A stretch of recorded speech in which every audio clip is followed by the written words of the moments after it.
Hi guys! Welcome back to my channel. Kung bago lang kayo sa channel ko, ako nga pala si Annalyn Tapa. Welcome kayong lahat. At kung hindi pa kayo nakapag-subscribe, i-click nyo lang ang subscribe button sa baba at paki-click nyo na rin ang bell notification para ma-notify kayo sa lahat ng mga videos na i-upload ko.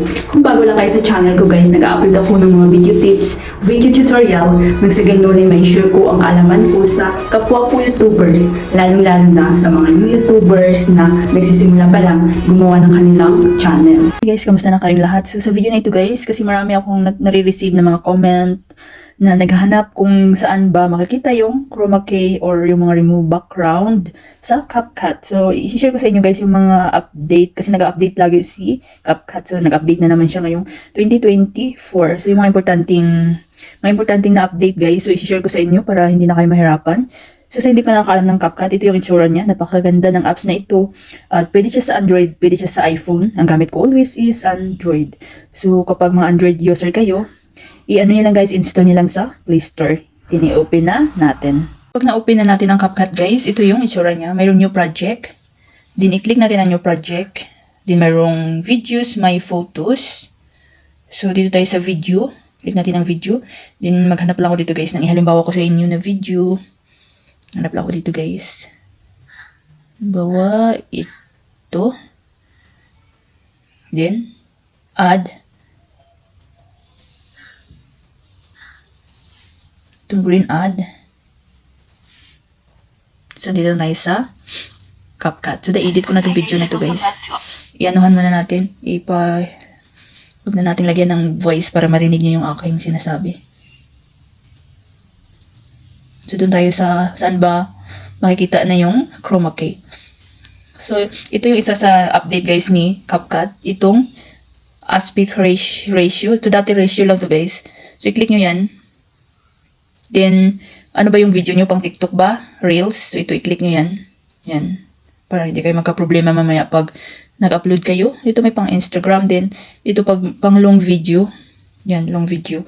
16:9. So, dyan yung makikita, guys. Nag-update din kasi si CapCut. So, ngayon 2024, nag-update din siya. Yan. So, check nyo lang yan.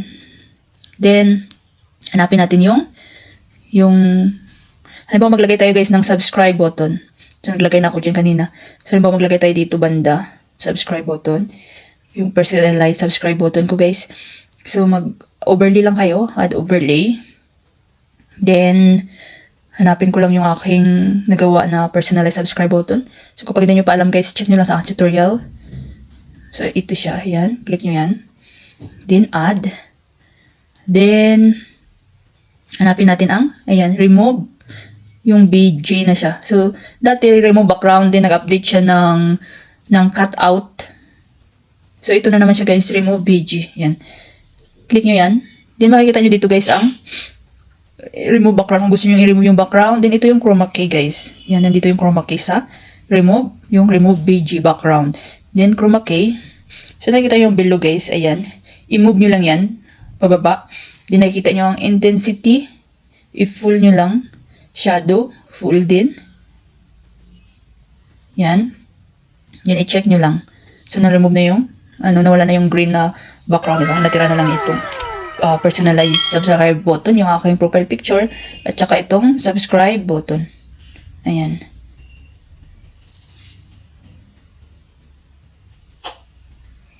O, diba? Alam niyo kung saan makikita yung remove background, at saka yung chroma key.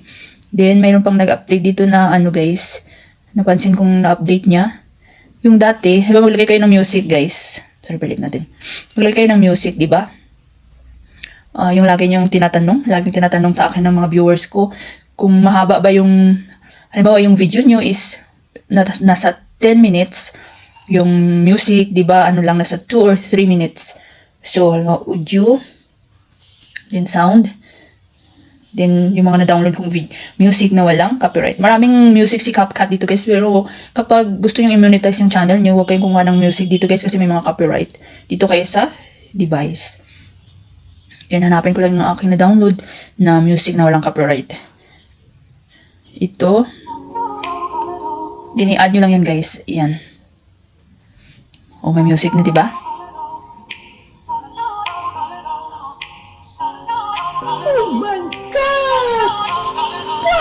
So, itong aking, ito aking video is nasa 4 minutes and 37 seconds. So, itong music is nasa, wait lang guys. Mas mahaba yung ating video. So, nasa 2 minutes and 2 seconds. Ito yung mga problema nyo, di ba? Mga problema ng aking viewers. So, click nyo lang itong blue na music. Yan. Then, dati guys, copy siya. So, ang nakalagay na naman dito, duplicate. So, same lang siya sa InShot. So, i-duplicate nyo lang guys. Yan. So, may music na yan siya. Hanggang, gaano ba kahaba yung video nyo? 15 minutes, 20. Duplicate nyo lang guys. Ayan o. So, ito wala na naman siya. Then, dito lang. Hanggang dito lang yung music nyo, di ba? Yan. I-duplicate nyo ulit. Yan. Hanggang, magpantay yung guys. Then, i-ano nyo siya, i-split nyo lang siya. Kasi lumapas na yung music. Split, then, delete. Ayan, di ba? So, ito yung guys, o yung, ng watermark ng CapCut. So, i-click nyo lang itong ending, then, delete. So, yan, napakadali lang guys. Di ba? So, i-duplicate nyo lang. Dati nakalagay dito, copy. At saka, ang makikita nyo yung hinahanap yung chroma key is nasa remove BG. Yan. So, pag okay na kayo guys, i-click nyo lang tong arrow, then automatic na yun na masisave sa inyong mga gallery. So, sa akin hindi ko na i-save guys kasi full na yung aking memory na aking mobile. So, pag na-open nyo ang CapCut guys, mayroong new project. So, i-click nyo new project. Then, mayroong videos, mayroong photos. Mayroon akong mga tutorial nito guys by episode. So, i-check nyo sa aking playlist, sa aking mga videos playlist. Check na makatulong sa inyo. So, dito tayo sa video. Kuha tayo dito ng halimbawa nating video guys. Sila ito. Ito na masyal kami sa Dubai sa cruise ship. Add nyo lang.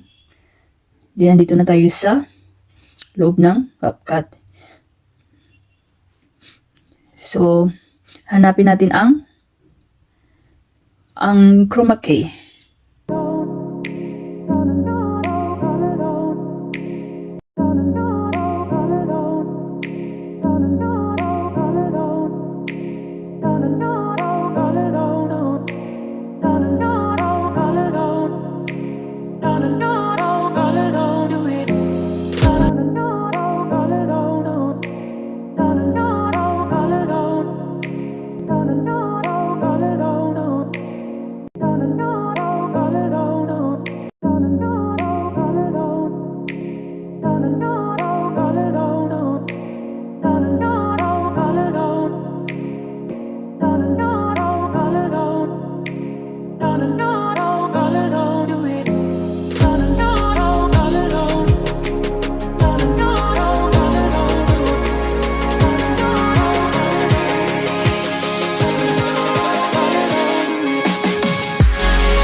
Sana guys may natutunan kayo sa video tutorial ko na ito at maraming salamat sa panonood. Kung meron kayong mga question, suggestion, and request, just leave a comment down below. At huwag niyong kalimutan mag-like, share, comment, at kung hindi pa kayo nakapag-subscribe, i-click niyo lang subscribe button sa baba at pakiclick niyo na rin ang bell notification para ma-notify kayo sa lahat ng mga videos na i-upload ko. Always be happy guys, be positive, avoid nega. See you next time.